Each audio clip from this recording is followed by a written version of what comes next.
IPL 2025 तीन नए नियम, जिससे आईपीएल के 18वें सीजन का रोमांच होगा दोगुना। 7 नए कप्तानों पर भी रहेंगी निगाहें। आईपीएल 2025 में कम से कम 7 टीम नियमित और अस्थायी नए कप्तान के साथ मैदान पर उतरेंगी। इनमें से कुछ खिलाड़ी विभिन्न कारण से कुछ मैच में ही अपनी टीम की अगुवाई करेंगे। आईपीएल 2025 यानी 18वें सीजन का आगाज आज होगा। पहले मैच में गत चैंपियन कोलकाता नाइट राइडर्स के सामने रॉयल चैलेंजर्स बेंगलुरु आरसीबी की चुनौती होगी। हालांकि काफी लंबे समय बाद एक ऐसा सीजन देखने को मिलेगा जिसमें लगभग सभी कप्तान नए यानी 30 की उम्र के आसपास के होंगे और अगले कुछ सीजन तक कप्तानी करते दिखेंगे। साथ ही कुछ नए नियम भी आईपीएल के रोमांच में चार चांद लगाएंगे। नियम 1, गेंद पर लार लगाने से बैन हटना। नए नियमों में सबसे महत्वपूर्ण गेंद पर लार लगाने की अनुमति फिर से देना है। कोविड-19 महामारी के कारण गेंद पर लार लगाना प्रतिबंधित कर दिया गया था और उसके बाद यह पहला अवसर होगा जबकि गेंदबाजों को इसकी अनुमति दी जाएगी। भारतीय क्रिकेट बोर्ड बीसीसीआई ने आईपीएल के अधिकतर कप्तानों से इस मामले में सहमति मिलने के बाद गुरुवार को लार पर लगा प्रतिबंध हटाने का फैसला किया।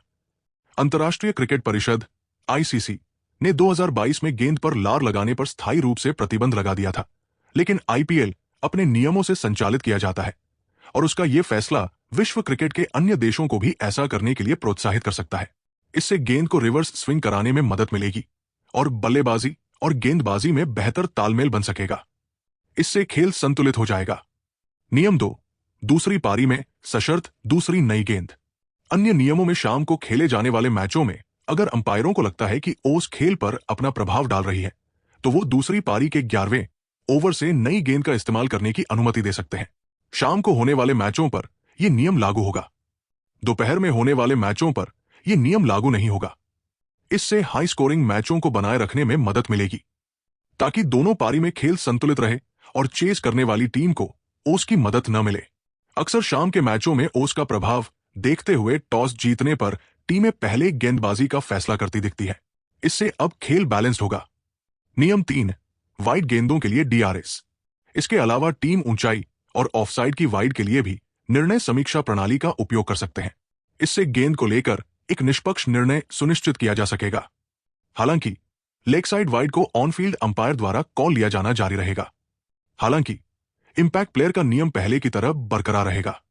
इस नियम को पिछले साल काफी आलोचना का सामना करना पड़ा था, जिसमें कई लोगों ने सुझाव दिया था कि इससे ऑलराउंडरों को नुकसान होता है और उन्हें आगे बढ़ने से रोकता है। बीसीसीआई ने हालांकि इस साल भी इस नियम को जारी रखा है। इसके अलावा अब कप्तानों पर स्लो ओवर रेट के लिए बैन भी नहीं लगेगा। उन्हें अब डिमेरिट अंक मिलेंगे और उन पर जुर्माना लगाया जाएगा। नए कप्तान के होने से भी बढ़ेगा रोमांच। आईपीएल 2025 में कम से कम 7 टीम नियमित और अस्थायी नए कप्तान के साथ मैदान पर उतरेंगी। इनमें से कुछ खिलाड़ी विभिन्न कारण से कुछ मैच में ही अपनी टीम की अगुवाई करेंगे। सबसे चौंकाने वाला फैसला आरसीबी ने रजत पाटीदार को कप्तान बनाकर किया। आरसीबी की टीम में स्टार बल्लेबाज विराट कोहली भी शामिल है और यह देखना दिलचस्प होगा कि पाटीदार किस तरह से टीम की कप्तानी करते हैं। अक्षर पटेल दिल्ली कैपिटल्स की कप्तानी करेंगे, जबकि 2024 में केकेआर को चैंपियन बनाने वाले श्रेयस अय्यर इस बार पंजाब किंग्स की कमान संभालेंगे। कोलकाता की टीम की कप्तानी इस बार अजिंक्य रहाणे को सौंपी गई है। संजू सैमसन की अंगुली की चोट के कारण रियान पराग राजस्थान रॉयल्स के शुरुआती 3 मैचों में कप्तानी करेंगे। हार्दिक पांड्या पर पिछले सत्र में धीमी ओवर गति के लिए 1 मैच का प्रतिबंध लगा था और इसलिए वो मुंबई इंडियंस के पहले मैच में नहीं खेल पाएंगे। चेन्नई सुपर किंग्स के खिलाफ रविवार को होने वाले इस मैच में सूर्य कुमार यादव मुंबई की कमान संभालेंगे। आईपीएल में सबसे अधिक कीमत पर बिकने वाले ऋषभ पंत इस सत्र में लखनऊ सुपर जायंट्स की कमान संभालेंगे। कुछ टीमों के कोचिंग स्टाफ में भी हुआ बदलाव। आईपीएल में इस बार कुछ टीमों के सहयोगी स्टाफ में भी बदलाव किया गया है। रिकी पोंटिंग दिल्ली कैपिटल्स को छोड़कर पंजाब किंग्स में मुख्य कोच बन गए हैं। पोंटिंग की जगह हेमांग बदानी को दिल्ली कैपिटल्स का मुख्य कोच बनाया गया है।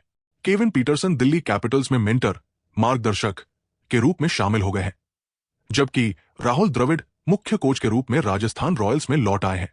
पिछले साल भारत को टी20 विश्व कप खिताब दिलाने के बाद ये आईपीएल में उनका पहला कोचिंग कार्यकाल है। लंबे समय तक चेन्नई की तरफ से खेलने वाले और सीएसके के गेंदबाजी कोच रह चुके ड्वेन ब्रावो केकेआर के मेंटर होंगे। वो गौतम गंभीर की जगह लेंगे, जो अब भारत के मुख्य कोच है। कुछ बड़े खिलाड़ी चोटिल तो कुछ के संन्यास की चर्चा। जसप्रीत बुमराह की फिटनेस पर बड़ा सवालिया निशान लगा हुआ है।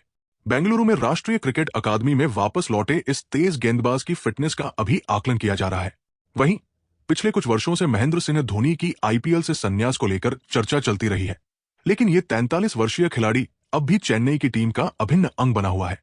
उन्होंने 2020 में अंतर्राष्ट्रीय क्रिकेट को अलविदा कह दिया था, लेकिन उन्होंने आईपीएल में खेलना जारी रखा है।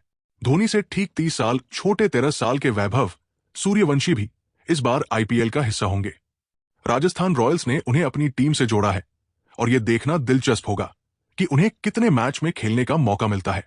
रोहित शर्मा और विराट कोहली पर भी इस बार नजरें रहेंगी। पिछले साल भारत के T20 विश्व कप में भारत के विजय अभियान का अंग रहे इन दोनों बल्लेबाजों ने इसके बाद सबसे छोटे प्रारूप के अंतर्राष्ट्रीय स्तर से संन्यास ले लिया था। इसके बाद वो पहली बार T20 क्रिकेट में खेलते हुए नजर आएंगे। कोलकाता और बेंगलुरु के बीच ओपनिंग मैच में सभी की निगाहें स्पिनर वरुण चक्रवर्ती पर टिकी रहेंगी। उनका सामना कोहली और फिल सॉल्ट जैसे धुरंधर बल्लेबाजों से होगा। चक्रवर्ती ने चैंपियंस ट्रॉफी में भारत की जीत में महत्वपूर्ण भूमिका निभाई थी।